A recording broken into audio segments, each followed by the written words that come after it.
vamos dar andamento, então, nas cartas de João às 7 igrejas da Ásia.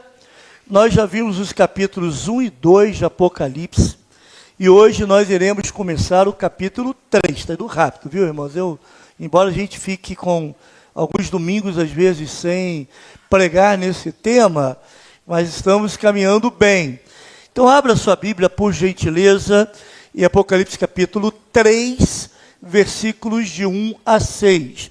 Carta à igreja de Sardes. Lembre-se do que você recebeu. Carta à igreja de Sardes. Ou poderia dar um título alternativo: Você está morta. Que também seria um título alternativo, talvez até mais representativo do que esse, né? Você está morta. Amém? Abriram aí? Vou ler aqui na minha versão. Esteja com a sua Bíblia aberta. É importante que você entenda que a projeção do texto bíblico é para o visitante, não é para o membro da igreja. O membro da igreja tem que andar com a sua Bíblia, né? Óbvio, tem alguns que optam pelo celular, fiquem à vontade, né? Mas é bom que tenhamos versões diferentes, você esteja acompanhando na sua Bíblia, e a projeção às vezes ajuda o visitante, também às vezes ajuda a dinâmica da pregação, né? Apocalipse 3, 1 a 6 nos diz assim: Ao anjo da igreja em Sardes, escreve: Estas coisas diz aquele que tem os 7 Espíritos de Deus e as 7 estrelas. Conheço as tuas obras, que tens nome e de que vives e estás morto. Sê vigilante e consolida o resto que estava para morrer, porque não tenho achado integrais as tuas obras na presença do meu Deus. Lembra-te, pois, do que tens recebido e ouvido, guarda-o e arrepende-te, porquanto, se não vigiares, virei como ladrão, e não conhecerás de modo algum em que hora virei contra ti. Tens, contudo, em Sardes, umas poucas pessoas que não contaminaram as suas vestiduras, e andarão de branco junto comigo, pois são dignas. O vencedor será assim vestido de vestiduras brancas, e de modo nenhum apagarei o seu nome do livro da vida. Pelo contrário, confessarei o seu nome diante de meu Pai e diante dos seus anjos. Vamos ler juntos, conforme está sendo projetado o versículo 6. Quem tem ouvidos, ouça o que o Espírito diz às igrejas. Esta é a palavra do Senhor. Esta é a palavra do Senhor. Irmãos, eu gostaria de propor uma ideia que seria uma ideia principal aqui, ou a grande ideia desse texto, né? Que seria o seguinte: pode passar a próxima tela aí, meu amigo. A força da igreja está na santidade e pureza dos membros fiéis. Eu até poderia mudar para a vida da igreja está na santidade e pureza dos membros fiéis. Você vai ver uma foto aí agora, eu espero que tenha salvado. Salvei, graças a Deus. É do espaço profundo. Está meio desfocada, porque é uma foto feita a uma distância muito grande, de milhões de anos-luz. É o espaço profundo. O irmão sabe, e muitos aqui já sabem disso, eu vou lembrar, que a luz viaja a 300 quilômetros por segundo. Então você fala, dá 1 segundo a luz já andou 300 quilômetros. 3.000 quilômetros por segundo. 300 quilômetros é pouco, né? 300 quilômetros é o som. 3.000 quilômetros por segundo. Então, ó, um segundo, a luz já viajou 3.000 quilômetros. Essa é a velocidade da luz. Em um ano, então imagina quantos segundos tem um ano. Em um ano, a luz viaja 9 trilhões e 960 bilhões de quilômetros. A estrela mais próxima do nosso planeta, sem ser o Sol, que está a mais ou menos 150 milhões de quilômetros, a estrela mais próxima, chamada de Próxima Centauri, que fica lá naquela região chamada de Alfa Centauri, Próxima Centauri, está a 4,24 anos-luz, ou seja, aproximadamente quase 40 trilhões de quilômetros. Não estou entendendo o que estou falando? Ok. O que acontece de interessante nessa história toda? Vamos dizer que uma estrela que esteja lá a 10 anos-luz do nosso planeta. Porque o que nós vemos das estrelas é somente o brilho. Não se enxerga a estrela em si, é o brilho que ela reflete. Estão entendendo? Vamos dizer que uma estrela que esteja a 10 anos-luz daqui de onde nós estamos, do nosso planeta. Se ela se apagar, se ela acabar hoje, nós vamos continuar vendo o brilho dela durante quanto tempo? Durante 10 anos. Aí você olhando daqui, parece que ela está viva, mas já é uma estrela morta. Entende isso? Irmãos, a igreja de Sardes, mais ou menos, estava vivendo essa realidade. Parece que está viva, mas está morta. Se você olhar o mapazinho, só para a gente se localizar, nós já vimos algumas dessas cidades, dessas igrejas, né? Éfeso, Esmina, Pérgamo, Tiatira, e nós estamos lá em Sardes, ou Sardes, que é mais comum que se fala. Essa cidade de Sardes fica a mais ou menos 48 quilômetros de Tiatira.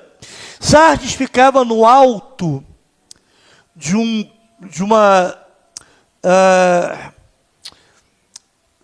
monte lá, na verdade era um precipício.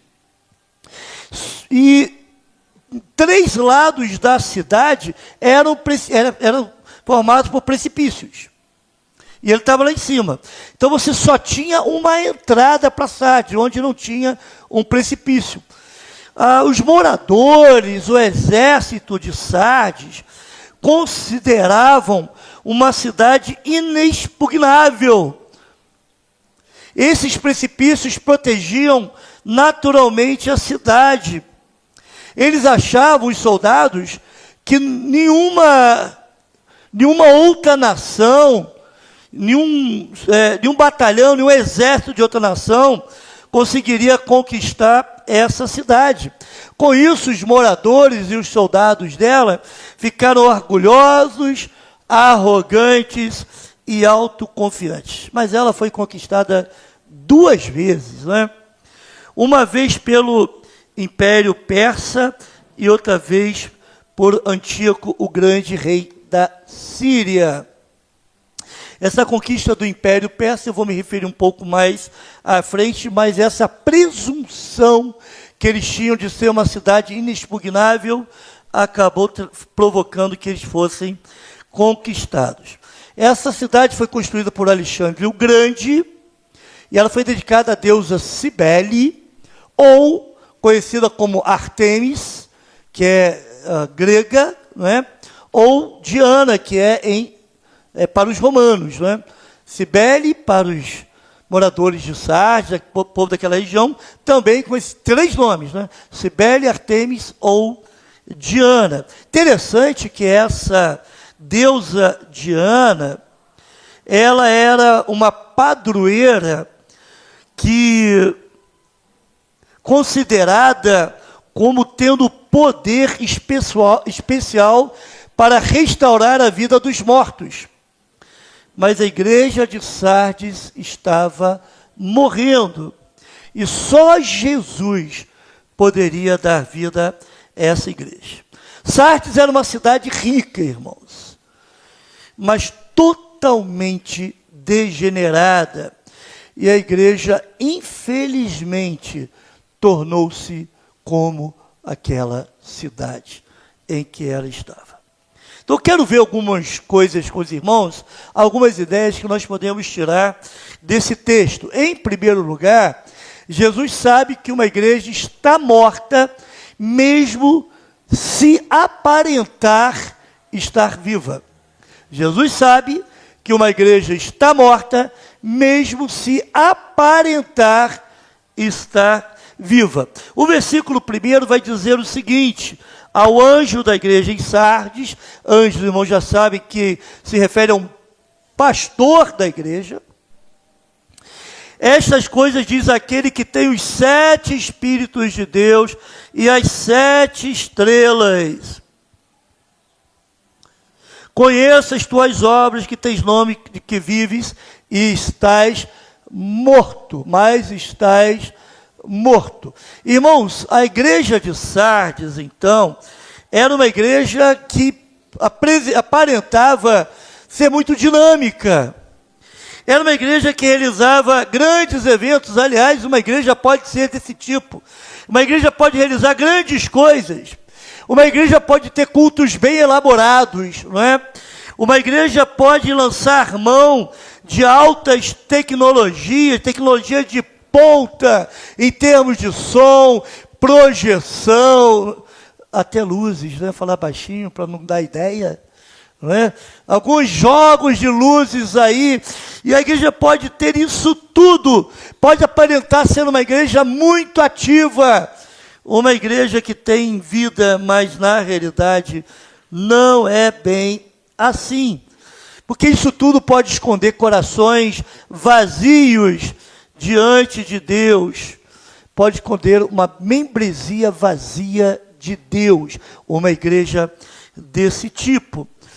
O texto se refere, então, aos 7 Espíritos de Deus. As 7 estrelas, os irmãos sabem que são as 7 igrejas. Então, Jesus tem as 7 igrejas. Os 7 Espíritos de Deus têm a ver com a plenitude do Espírito Santo, com as características do Espírito Santo.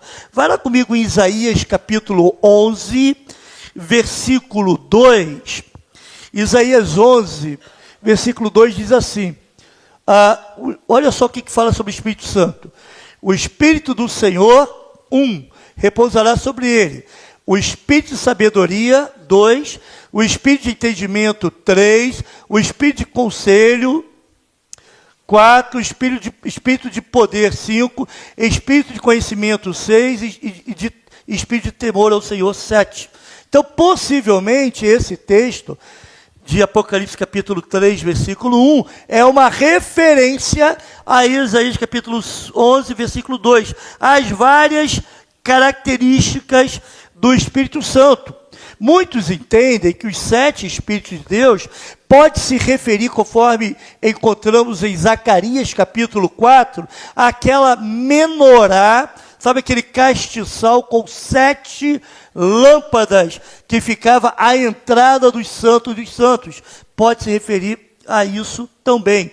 Mas, de qualquer forma, os 7 Espíritos de Deus está falando da plenitude do Espírito Santo e também a autoridade que Jesus tem sobre o Espírito Santo.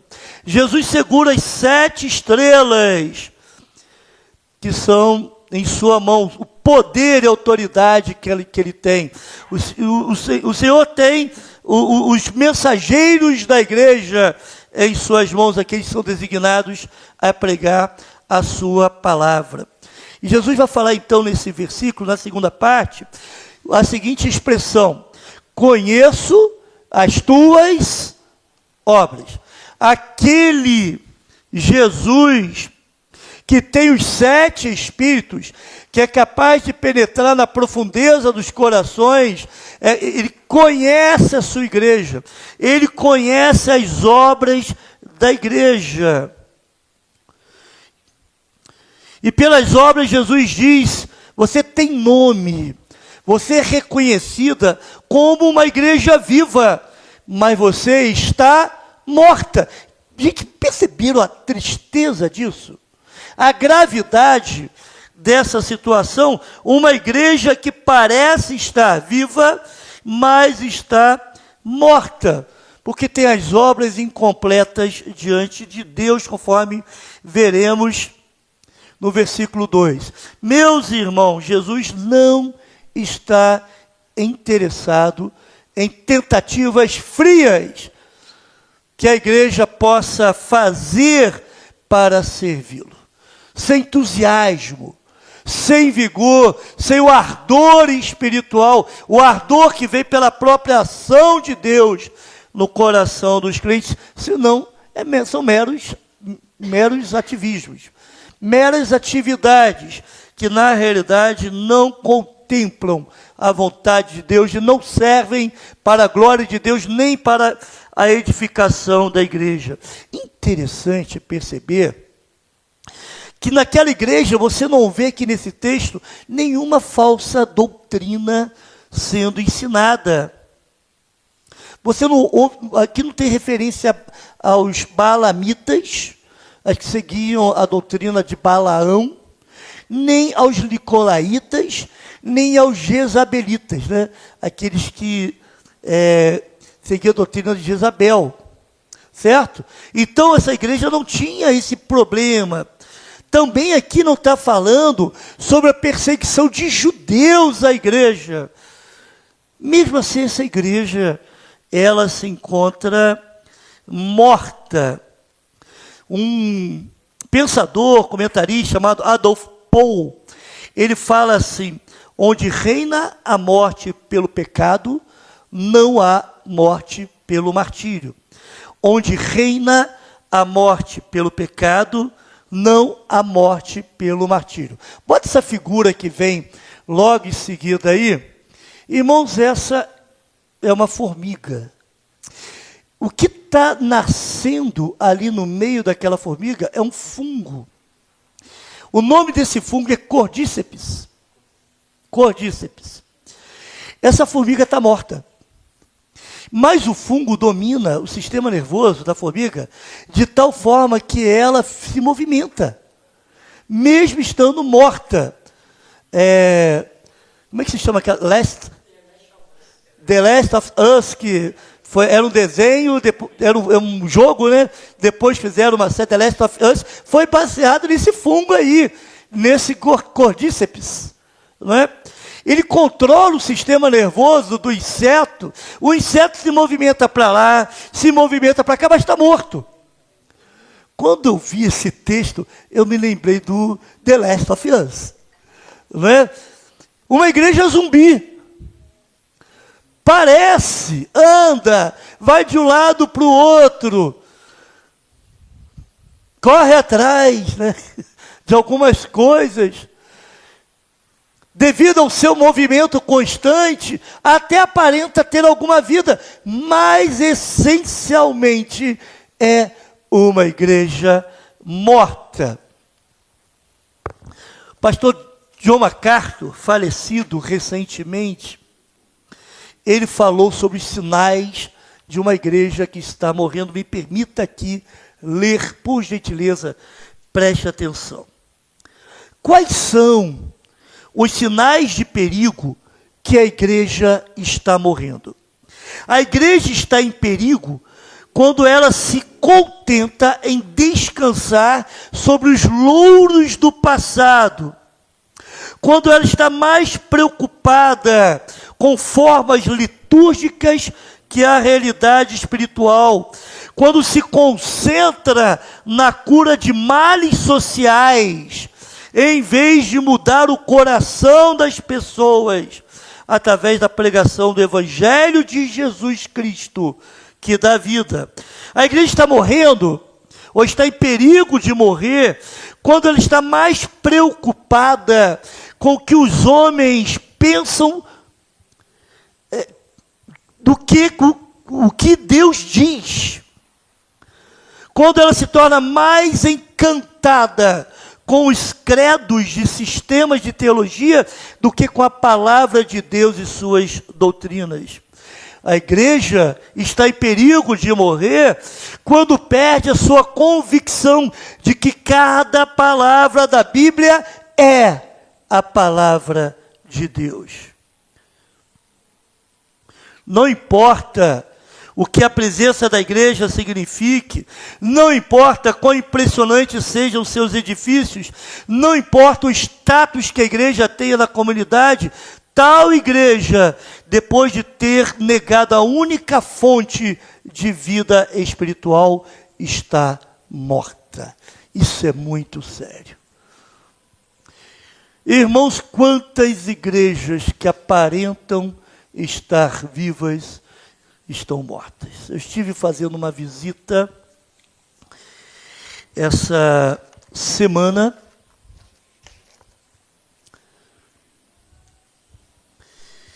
e na conversa eu pude me referir a isso. Às vezes nós somos iludidos pelas atividades que a igreja realiza, pelos cultos maravilhosos, pelos encontros enchendo de jovens, as grandes festas, quando na essência está faltando muita coisa. E uma das coisas que eu pude lembrar ali, os irmãos também sabem disso, que apesar de nós termos milhões e milhões de evangélicos no Brasil, a nossa sociedade não está mudando. Há uma incoerência aqui. Temos 45 milhões, se não me engano, e a nossa sociedade não muda. Continua cheia de depravação. Por que será? Quem sabe são pessoas que se converteram à igreja. Quem sabe são pessoas que se converteram a um grupo, a uma mentalidade, a uma ideologia de igreja, mas na realidade não beberam da fonte, da água da vida, que é Jesus. O mundo não chamaria uma igreja dessa, que eu estou me referindo, de igreja morta. Talvez essa igreja seja até considerada uma igreja viva por outras igrejas da mesma denominação, irmãos. Mas a igreja, de fato, ela pertence a Jesus. E Jesus deve controlar as decisões dessa igreja. Jesus precisa ter autoridade suprema, porque ele é o único que pode restaurar, de fato, uma igreja.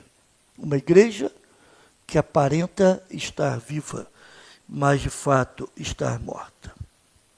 Em segundo lugar, a falta de integridade da igreja provoca a sua morte. Olha o versículo 2 comigo mais uma vez. Deixe-me ler aqui na versão da NVI.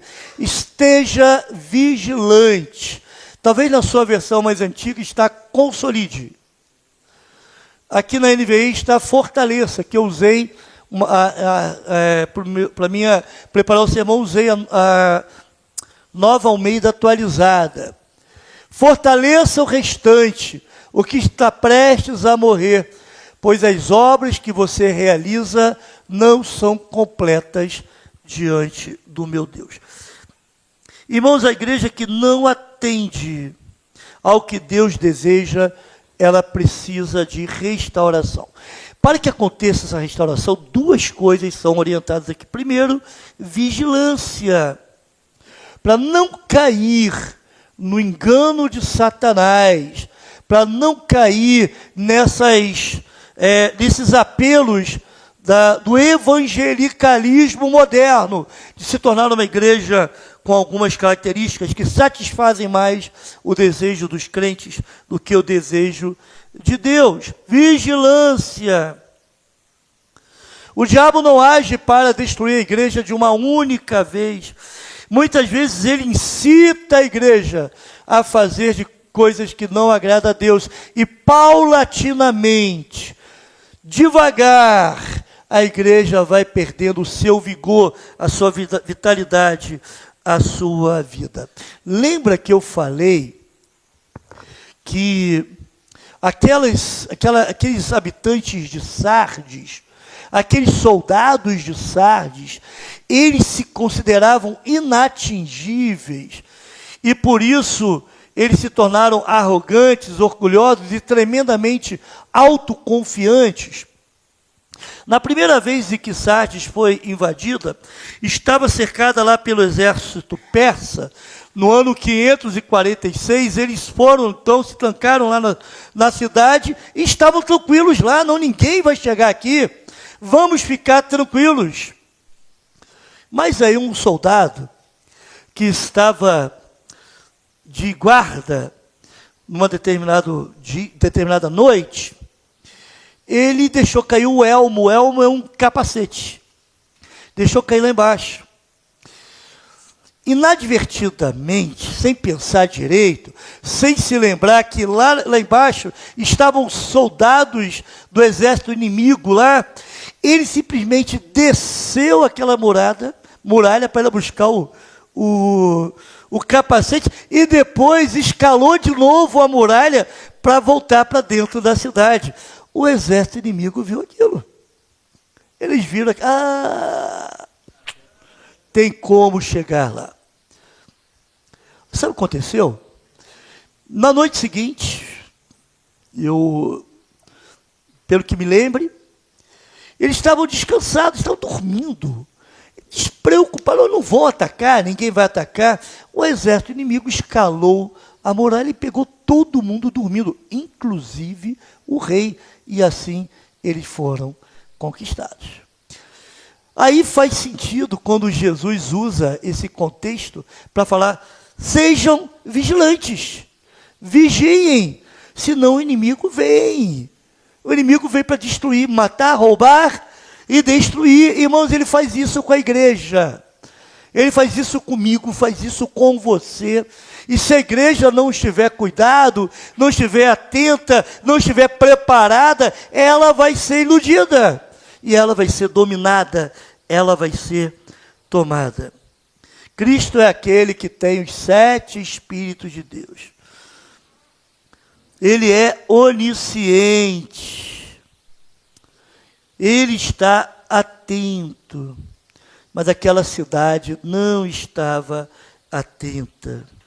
E aquela cidade, então, mais tarde, ela foi conquistada pela segunda vez por Antíoco, rei da Síria, no ano 214. Eles não aprenderam com o erro do passado e não se tornaram pessoas vigilantes. E a cidade foi. O pior é que a igreja, nesse contexto, ela começa também a ter a mesma arrogância, ter a mesma presunção, ter a mesma soberba. Quantas vezes, irmãos, Deus tem mexido com as igrejas. Às vezes Deus tira o líder. Às vezes Deus mexe de tal forma para mostrar pecados no meio da igreja. E esses pecados enfraquecem o corpo de Cristo. Tiram a vitalidade do corpo de Cristo, como se fossem parasitas. Por isso a igreja, que poderia ter mais vitalidade e mais vigor, ela está morta.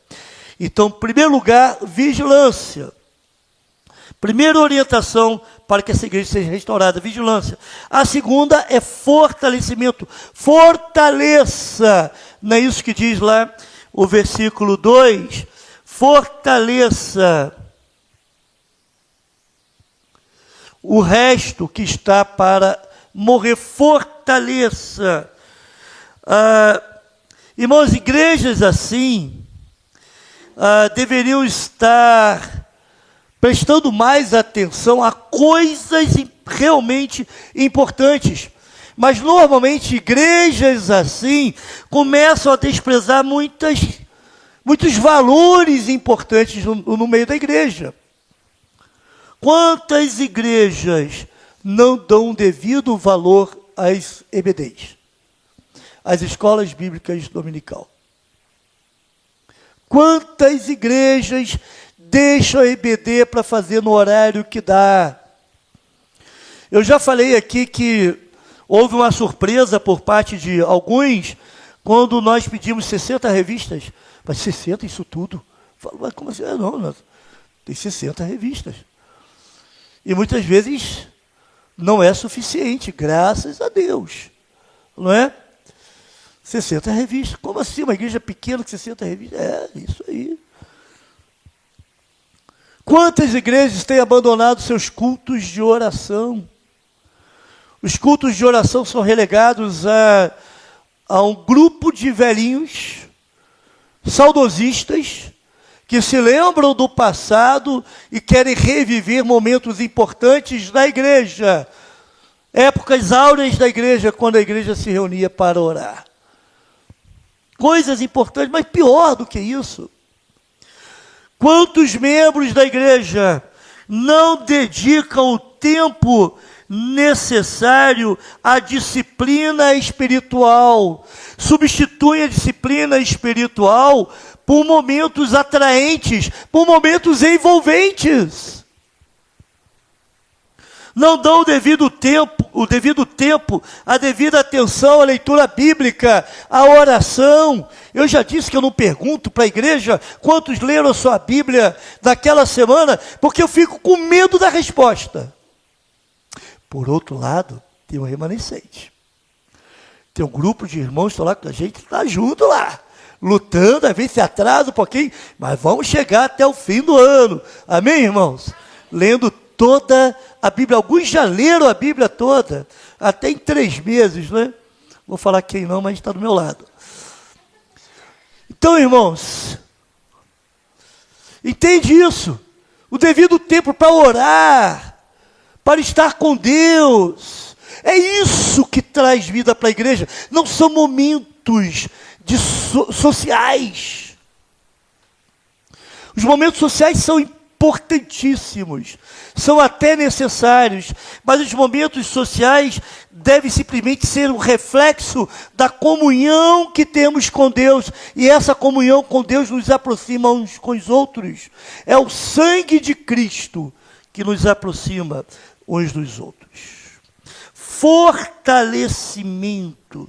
Uma igreja que está morta, ou que está a caminho de morrer, ela precisa fortalecer, buscar restaurar momentos que realmente dão força à igreja.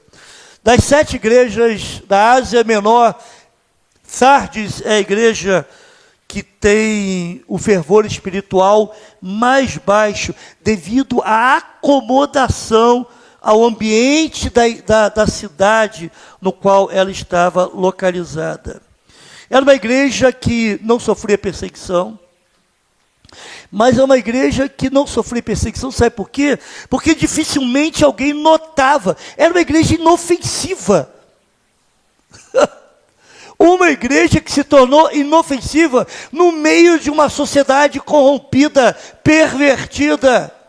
Isso é o pior que pode acontecer numa igreja, irmãos. Irmãos, estão comigo aqui? Os irmãos estão entendendo isso?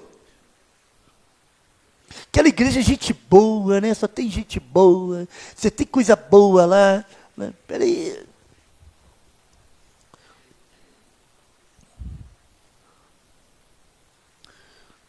Mas entre as cinzas daquela igreja existiam alguns rescaldos ainda vivos, como diz o pastor Hernandes Dias Lopes.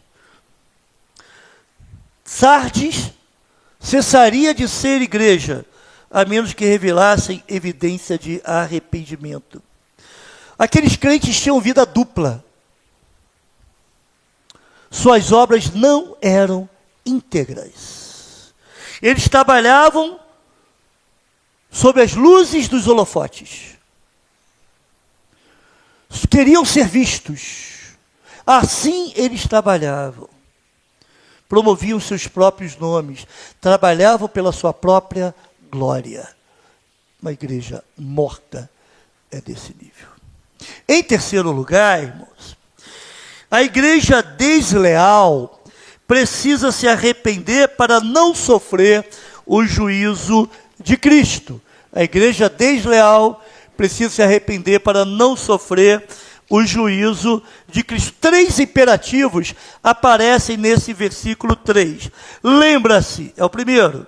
Pois o que tens recebido e ouvido, guarda-o e arrepende-te. Lembre-se do quê? Lembre-se dos ensinos de Jesus, lembre-se das doutrinas dos apóstolos, lembre-se.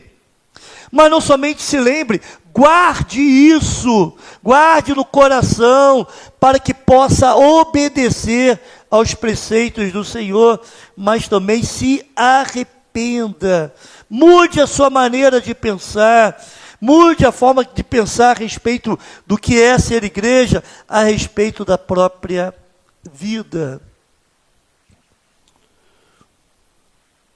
Porque senão Jesus diz, virei como ladrão. Virei como ladrão. 5 das 7 epístolas, as 7 cartas da igreja da Ásia Menor, fala sobre a vinda de Jesus. Éfeso, Pérgamo, Tiatira, Sardes e Filadélfia. 3 delas acompanhadas, a vinda de Jesus está acompanhada com severa advertência ao arrependimento. Éfeso, Pérgamo e Sardes. Sabe por que isso é importante? Quando o texto fala, eis que virei como ladrão, né? Virei como ladrão e não conhecerás de modo algum em que hora virei contra ti. Aqui Jesus não está se referindo necessariamente à sua segunda vinda. Mas Jesus está dizendo que viria para castigar a igreja. Misericórdia. Irmãos, a igreja pode sofrer o castigo de Deus? A igreja pode sofrer o castigo de Jesus? Pode. Coisa boa quando nós cantamos louvores, fala que Jesus está aqui entre nós. Jesus está aqui caminhando no meio da igreja. Jesus está aqui abençoando a igreja. Agora, coisa horrenda é ter a noção de que se a igreja não for obediente, Jesus virá sim, estará sim no meio da igreja, mas para castigar a igreja. Em quarto lugar, o que permanecer fiel será reconhecido por Deus e terá a vida eterna garantida. O que permanecer fiel será reconhecido por Deus e terá a vida eterna garantida. Irmãos, a esperança da igreja está no remanescente fiel. Quando questionaram Paulo sobre se Jesus iria salvar os judeus, Paulo foi muito enfático em dizer que na verdade, Jesus sim está fazendo uma obra na vida dos judeus através do remanescente fiel.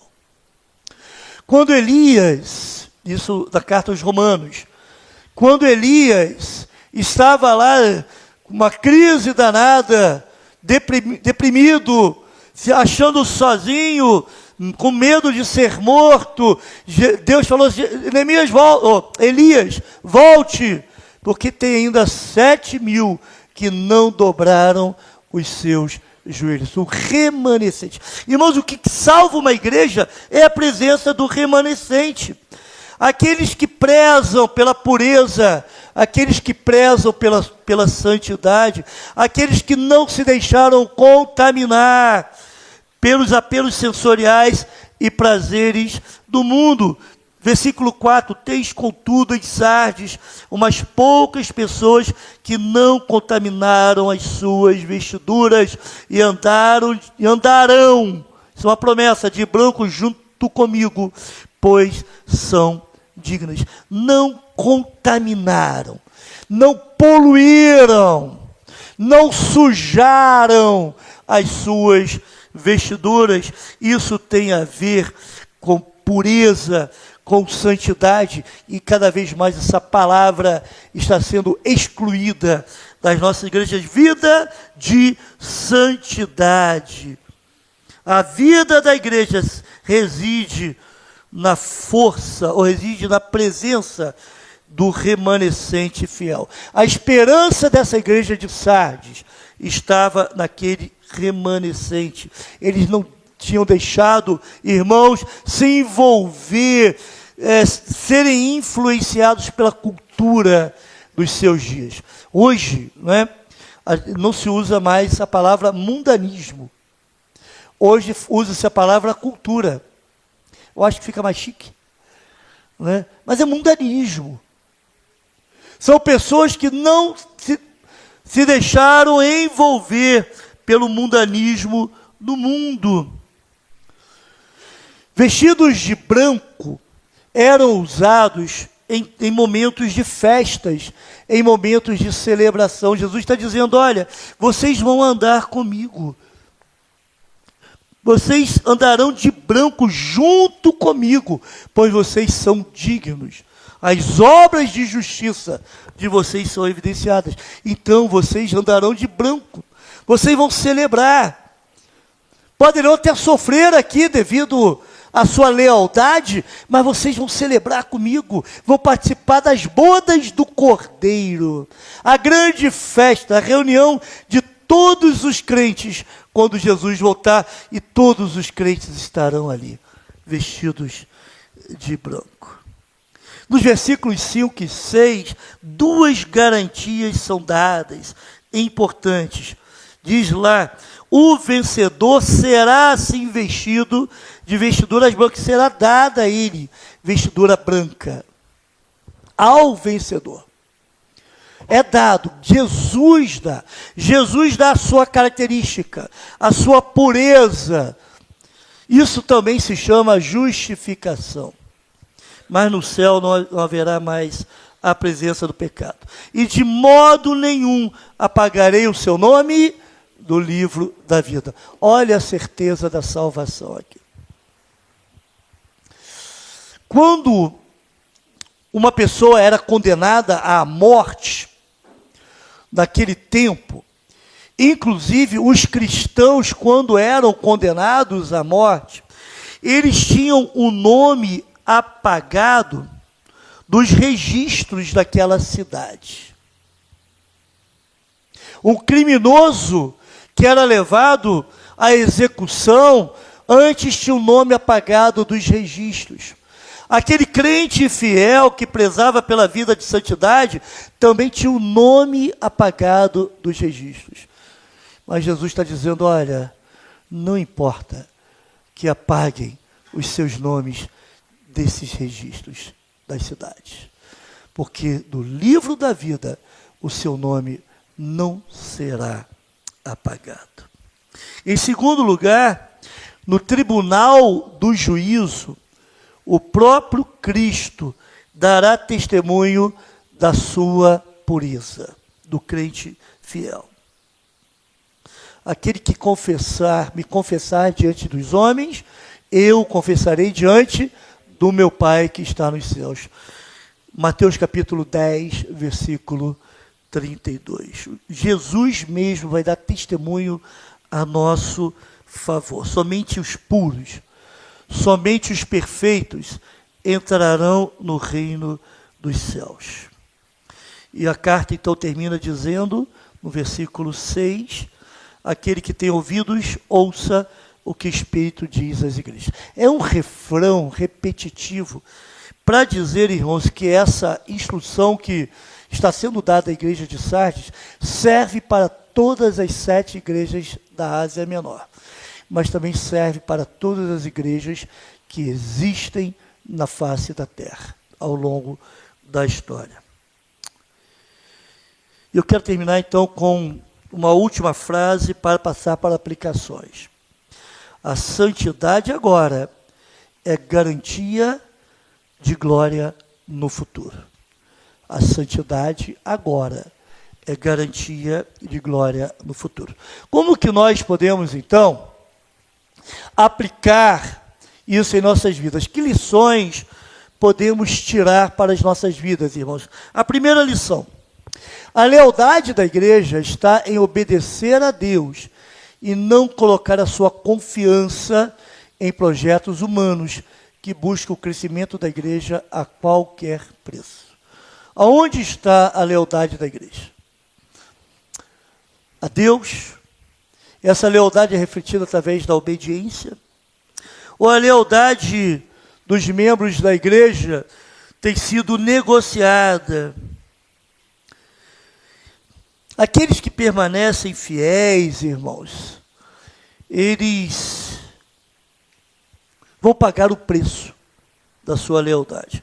Por mais que os apelos pareçam ser corretos, por mais que os apelos pareçam ser tremendamente atraentes, esses apelos não passam de efeitos ilusórios que podem esconder o verdadeiro estado da igreja, uma igreja morta. Em segundo lugar, queira ser um remanescente. Irmãos, aqui está um desafio, guarde bem essa palavra. Queira ser um remanescente. Se o seu pai apostatar da fé, isso vai acontecer muito daqui para frente. Se a sua mãe, seu irmão, se vários membros da igreja, até o seu pastor, apostatar da fé, não siga essas pessoas.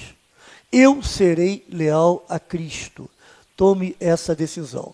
Ser um remanescente, muitas vezes, significa ser diferente e remar contra a maré. Enquanto o grupo é tomado pelos modismos, o remanescente permanece firme na busca pelo Senhor, através de uma vida devocional com Deus e pelo serviço ao próximo. Deus se alegra com o remanescente. E terceiro lugar, duas perguntas importantes.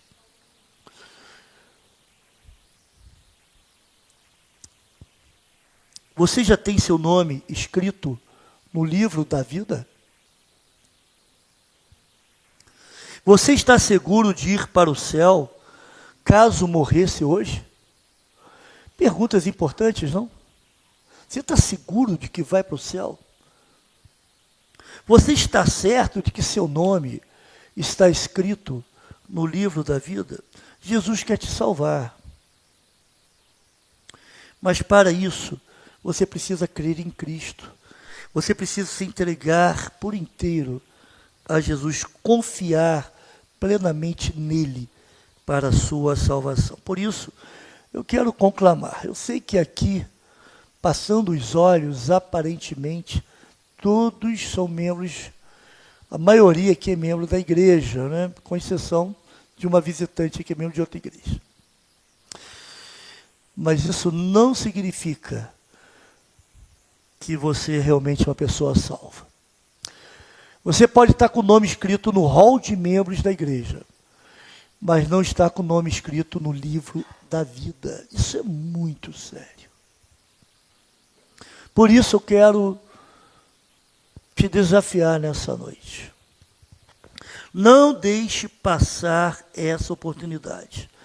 Não corra o risco do seu nome não ser encontrado no livro da vida no dia do juízo. Porque as consequências serão terríveis e eternas. Amém, irmãos? Vamos orar? Se coloque em pé, por gentileza.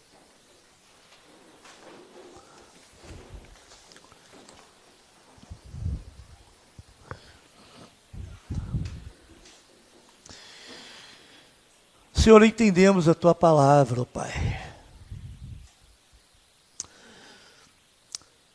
Há uma promessa de que a Tua palavra não volta vazia. E eu confio em Ti, confio que Tu realizas as Tuas promessas. E o que eu peço, ó Pai, humildemente, é que a Sua palavra opere em cada mente, em cada coração. Talvez alguns estimulando para permanecerem firmes, buscando uma vida santa, uma vida de comunhão contigo, de relacionamento próximo contigo. Quem sabe para outros essa palavra tenha feito o efeito de pensar um pouco a respeito da sua situação espiritual. Pensar se é de fato uma pessoa que entregou o coração para Jesus. Não basta passar pelas águas. Não basta simplesmente se colocar à frente. Não basta simplesmente dizer que é crente, se de fato essa pessoa não se arrependeu dos seus pecados, reconhecendo a sua necessidade de Jesus, e também não declarou em seu coração que quer ter a Cristo em sua vida como Senhor dela. Ó Deus, venha operar nessa noite através do Santo Espírito. Realize uma obra de salvação e também uma obra de restauração. Em nome de Jesus. Amém.